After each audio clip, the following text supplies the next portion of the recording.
Hello বন্ধুরা, আজকের ভিডিওতে আমরা মিনি বনসাই বা মেম বনসাই তৈরির পদ্ধতি হাতে কলমে দেখার চেষ্টা করব। ভিডিওতে দেখা যাচ্ছে একটা বছর দেড়েকের অসৎ গাছ রয়েছে। গাছটার গোড়া থেকে একটা শাখা কলম তৈরি হয়েছে। আমরা এই শাখা কলমটাকে বনসাই রূপ দেওয়ার চেষ্টা করব। প্রথমে খুব সন্তর্পণে শাখাটা মূল গাছ থেকে আলাদা করব। সাধারণত দেখা যায় এরকম শাখাকে মূল কাণ্ড থেকে আলাদা করলে অধিকাংশ সময় মরে যায়। তাই আমরা প্রথমেই শিকড়কে মাটি থেকে আলগা করব আর পরে সুন্দরভাবে মূল কাণ্ড থেকে কেটে আলাদা করে নেব।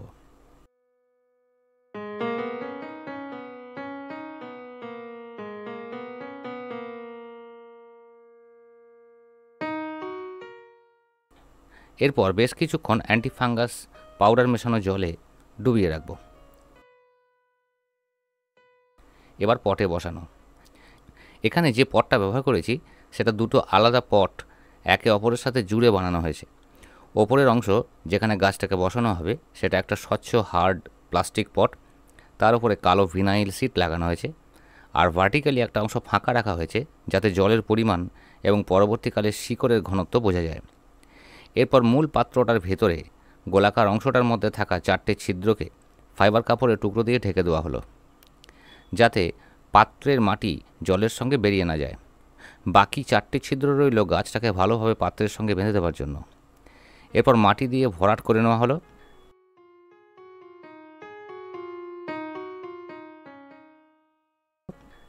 গাছটার শিকড় প্রয়োজন মতো কেটে নেওয়া হলো।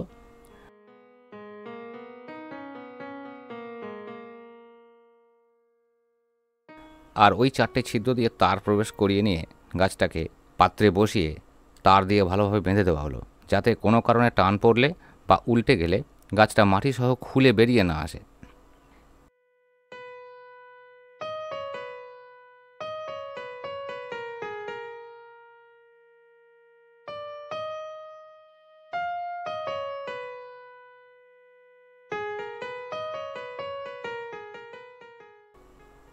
এবার খানিকটা মস্কিটো নেট গোল করে কেটে নিয়ে গাছের মাটিকে ঢেকে দিয়ে তামার তার দিয়ে ভালো করে বেঁধে দেওয়া হলো।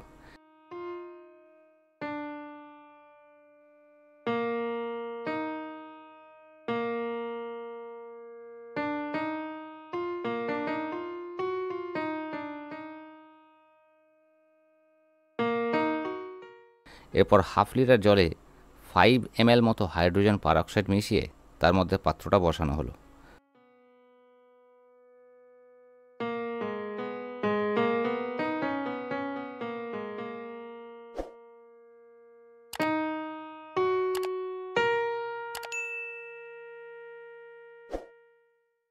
জলে পাত্রের মাটি ভিজে গেলে তুলে নিয়ে গাছটার প্রয়োজনীয় ওয়্যারিং সেরে ফেলা হলো।